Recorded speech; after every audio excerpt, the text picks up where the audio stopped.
let's walk the dog.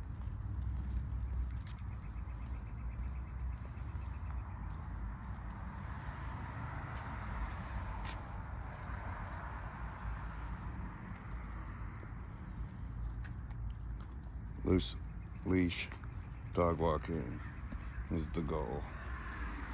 We're not always there, but we get pretty close. I trust him for the most part, because lately, even if he does get away, come here, buddy, let's go this way. Let's go this way. If he takes off from me, chances are, come on, let's go this way. No, come on this way. Jax, if he does get away, he'll come back. We had a experience this morning where it seems that he has figured out a way to jump off the front porch. I don't know how long he's been able to do this, but come on. He was able to get off the porch. I went and took a walk. Ran in there to go get an energy drink. Let's go, buddy. Let's go this way. We're not going to the emergency room. They don't want dogs in there. No. I know you keep turning back and looking, but they're not interested in hanging out with you today. I went to go get an energy drink and I came back in. He was on the back porch. I was like, how did you get back here? And it's nice to know that when he does get out, like he really just hangs out around the house. He doesn't go very far. And if he does, like, he tends to just kind of meander around like his normal walking routes and stuff. That's kind of where he typically tends to go. And he had gotten off the front deck, came around to the back so he could dig his way into the trash. He completely split the trash bag open and dragged out all the garbage all over the rear deck. So, dog life. Gotta love it, right? Isn't that like really what we signed up for? Picking up garbage and poop for the rest of our days? I'd say it's a pretty good trade-off. So today, I'm taking a quick walk around the hospital. This has been a regular spot lately. Jax has an order in which he likes to do his walks. He likes to do the walk towards the east at first, the first walk of the day, then walk to the west, and the second walk of the day, and then kind of alternates back and forth from there to there. He's spoiled right now because I'm home all the time during the day, and it's gonna change. And I will be spending most of this afternoon trying to get the Jeep rekeyed because I lost the keys while taking Jax for a geese chase in the park. I thought we were cutting loose and having a good time and decided to let him chase after the Canada geese. Somewhere along the way, the keys just fell out of my pocket. So, long story short, just another in a long series of unfortunate events that tends to plague me whether I'm drunk or not. But I don't know. It's not the end of the world. I can have the keys remade. I wasn't drunk. I was sober. So we make jokes, make light of the situation, try and have some fun. My Jeep sits in my driveway now with a full tank of gas, fully insured and ready to get all legit and ready to go. But no keys. I've had it stolen, the window busted out. I've had it towed from the grocery store just a few blocks from my house. I've had it towed myself from just the Chipotle a few blocks in the other direction. This is all just in the since December. The last 3 months. I think it's easily cost you over $1,500 to $1,000 or more. It's actually more like $2,000, I think.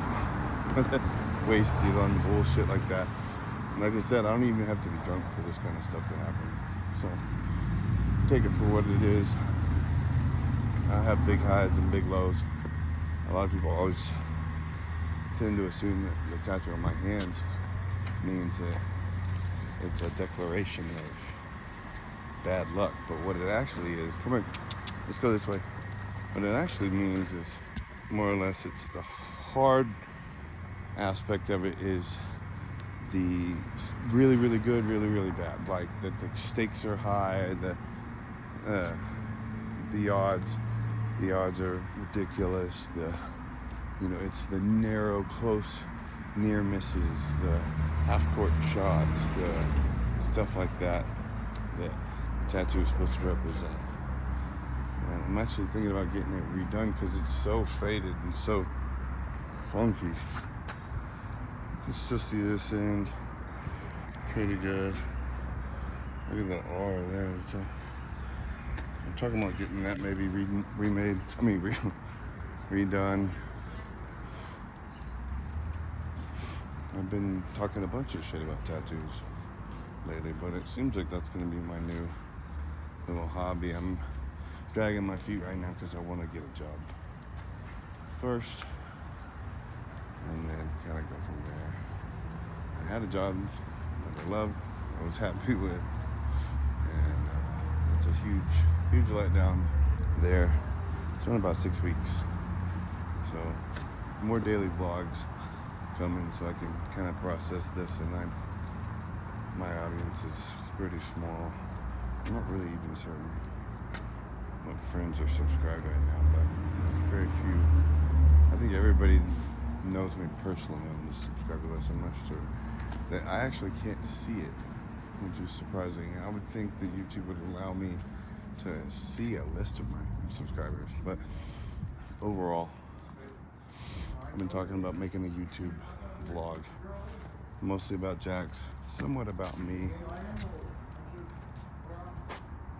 We might have some personal topics and kind of dox myself here and there. Take it easy, see that shit? What are you gonna do? Come on. Where you gonna go to? You go to the hospital? Do you need to go to the hospital? So anyways, we've got the dog out for a walk. He gets probably, I would say minimum 80 minutes, but more like 100 to 120 minutes of actual daily exercise throughout the day. We're trying to keep it on 100 plus end for sure. Stay with me. Hey, leave it. Leave it.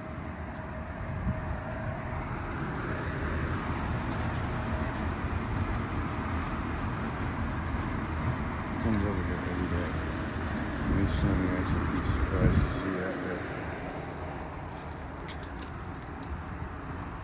Come on, Jackson. My fast for Lent is going well, and I'm happy about that.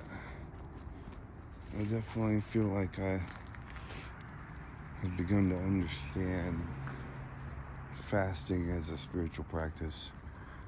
I spend not enough time in prayer and meditation, I feel, so I'm actually actively working towards creating more of a space for that during my fast. But it feels like an open line of communication that's just like always there, and it's always felt like that for me. It's always felt like this constant dialogue, and it's just so interesting. And I can't even say surprising because I'm not surprised, but it's remarkable, and that's certainly the word that I come to for it. It's worth remarking upon, because I had heard this in AA and in other places too, and people talk about the fourth spiritual dimension, having their life take on a fourth spiritual dimension. Come on with me, you're behind me, come forward. having your life take on a fourth spiritual dimension. And I feel like I actually understand that right now. Like having, it's like this background radiation to my reality that creates, it's the underlying concept of my reality, behind my reality, the man behind the curtains, so to speak. Most everything that I want and need is always right there, and it's easy to never go to bed, you know, feeling. The only thing that I ever feel like remorseful on is if I have, I don't know, like, I mean, it does seem like there's not enough time, and that's not a unique feeling to feel, you know, at this stage in life, and like, oh, I wish there was more hours in the day, I didn't get everything done, but I feel like everything that I do is where my spiritual intentions are there and aligned with God's will, and I think that's what makes the difference. So I never feel like I go to bed where I had wasted my time. I just wish I had more of it. It's really cool.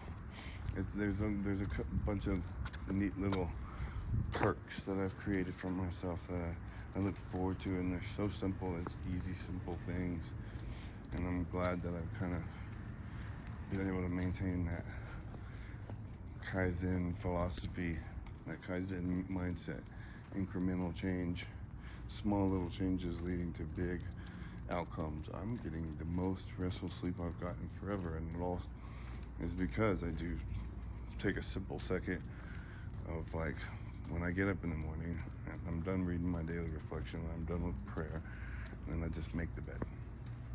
And the bed's made, it stays made, and the room looks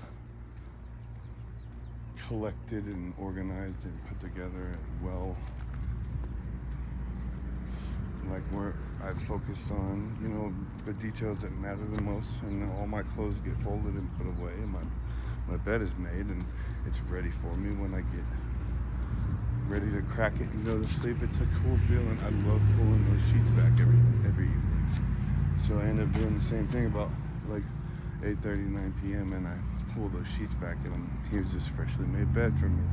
And it's like, oh yeah, fuck yeah, thank you, past me.